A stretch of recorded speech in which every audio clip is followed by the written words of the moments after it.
That bastard. I should have expected that from Wesker. I should have known Wesker would be at Spencer's estate. And now with Jill gone, all circuits are cut. I need to reach BSAA and report right away. My only hope is to go to the headquarters of Unwired TV and find out the truth about Wesker. Hey, this is Roger Craig Smith, and I'm this month's featured artist on Unwired TV.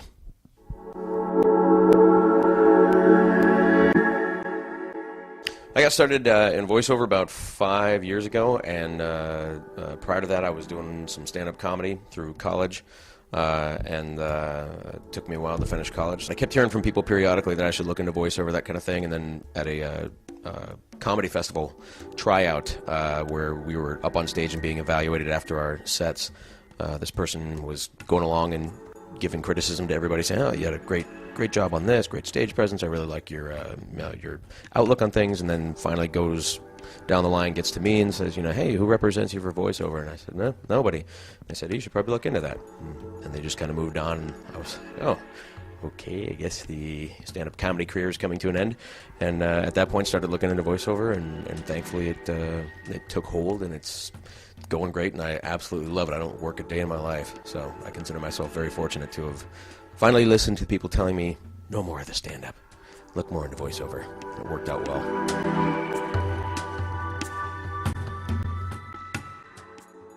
Not that this is going to be the right demographic for this, but probably one of the most recognizable things when I tell people what I do, the one title that people seem to respond to the most is Say Yes to the Dress on TLC. I'm the narrator for that.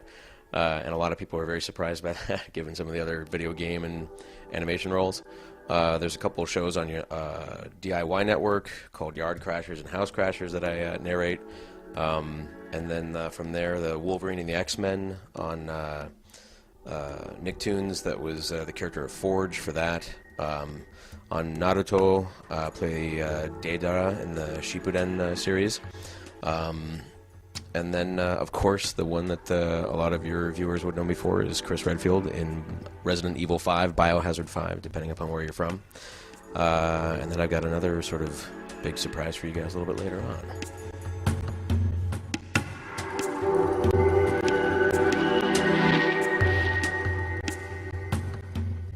That was actually my first time doing facial motion capture, so it was definitely trial by fire for me. It was crazy because you rarely have to think about what you're doing with your face when you're doing just a standard voiceover, and with the facial motion capture, because they need to collect the data from all the little reflectors and that stuff, you have to sort of over accentuate your facial movements in order for it to kind of translate on the computer. And so it was sort of a challenge for me to kind of remember, okay, I need to think about what I'm doing with my face as I am also trying to finesse a vocal performance. So it was a little bit challenging in that regard, but also a ton of fun, and really cool to kind of see in real time these little dots on a screen, in the other room of stuff that's on your face. And as far as, I mean, it took a little while to get used to, but after a while it was like, all right, this is cool. This is a neat little aspect to it, and so it made it sort of challenging, but definitely very fun.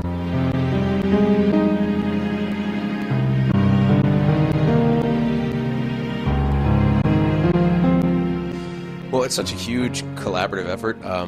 A lot of people have a lot of input. Obviously, this is a really important product for them. So it seems like I always call it the telephone game. You'll deliver a performance, and they'll stop, and the voiceover director kind of turns around and looks back, and other people start looking and talking, and everybody starts, saying, okay, let's get them to do it like this, get them to do it like that. They come back to you, and they say, all right, they'd like you to do it like this. You do it like that. And you stop and turn around, and somebody starts saying, like, okay, well, now let's get them to do it like this. They come back and they say, like, you do it like this, and then you do it like that, and they come back and so it's like this long process. As far as like language barriers and all that kind of stuff, there's nothing really there. I mean, obviously there's so many people that are bilingual in these sessions that everybody's ideas get conveyed pretty easily, and for the most part the sessions go really smoothly. It's just a matter of really trying to I guess finesse what's going to work best for the vocal performance, when I don't even sometimes even know what's on the screen yet, but the directors do. So in their mind, they can conjure up the image of what Chris is doing, how it should sound. Whereas in my mind, I'm doing something theater of the mind kind of deal. Sometimes trying to get on the same page is a little bit of a struggle, but for the most part, it was a pretty smooth process. It's very cool.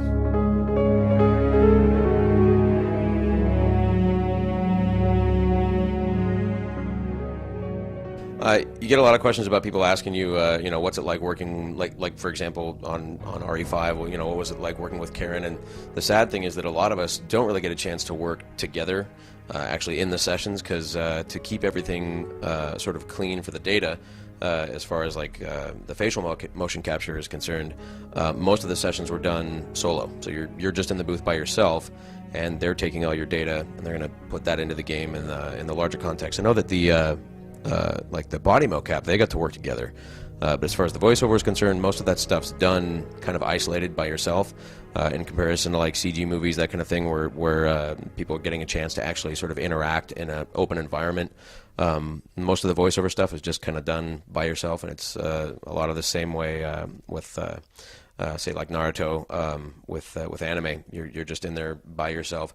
Every now and then you get to do like some walla sessions, as they refer to it, to where you're with a group of guys getting to do stuff, but usually you're just doing crowd sounds, that kind of thing. But for the most part, a lot of video game sessions is just you by yourself, a director, the development staff, production staff, that kind of thing.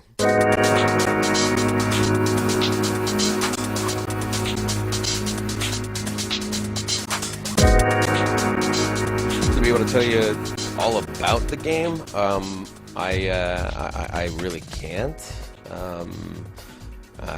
Everybody dies. No, I can't tell you anything about it. It was actually, I hate to admit too, I've already kind of forgotten about what we went through and what was involved as far as the story's concerned. But if people are asking whether or not, am I involved?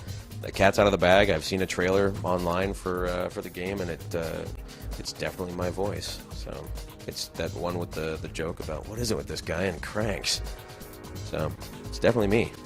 At least I hope it's me. Pretty sure that was me. Better be me.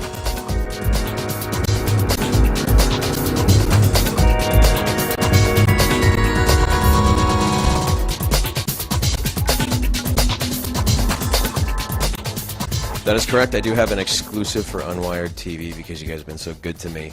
I am the voice in Assassin's Creed 2 of that particular game's lead character, Ezio Auditore da Firenze. So I'm thrilled beyond belief to have been involved with this project because the game is awesome. I am a huge fan of the game, aside from again getting to be a part of it, and just hugely stoked to be involved with this thing. So I finally get to let the cat out of the bag on that. I've been bursting at the seams for months. So you guys know? Ezio.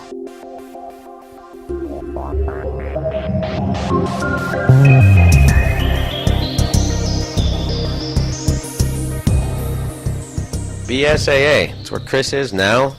It's where all the cool people are. It's gotta be BSAA. Sorry, Stars fans. You guys lose. Yeah.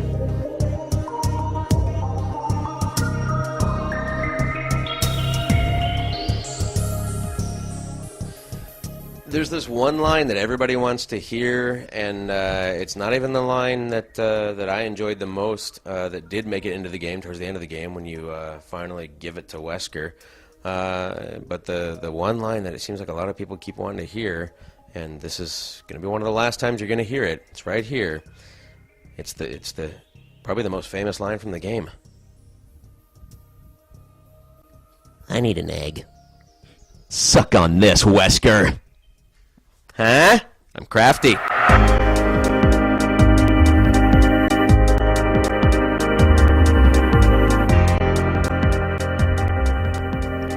Actually, lately I've just been doing the Facebook thing. If people want to send me a friend request, go right ahead. Is it friend request on Facebook? Yeah. That I'm on Twitter. I don't really do too much of it, but I tweeting, that is. But I suppose if there's more people who want to follow me, I'll try and I'll feel guilty about not tweeting. And then Look for RogerCraigSmith.com. It's going to be under construction pretty soon, so I'm going to be revamping my website soon, but there's stuff there if you want to check out the resume. There's a short little bio that's all going to be redone soon, but yeah, I would say Facebook. Go for Facebook, or Twitter, or RogerCraigSmith.com. I'm Roger Craig Smith, and I'm this month's featured artist on Unwired TV. Thanks a lot, guys. See ya.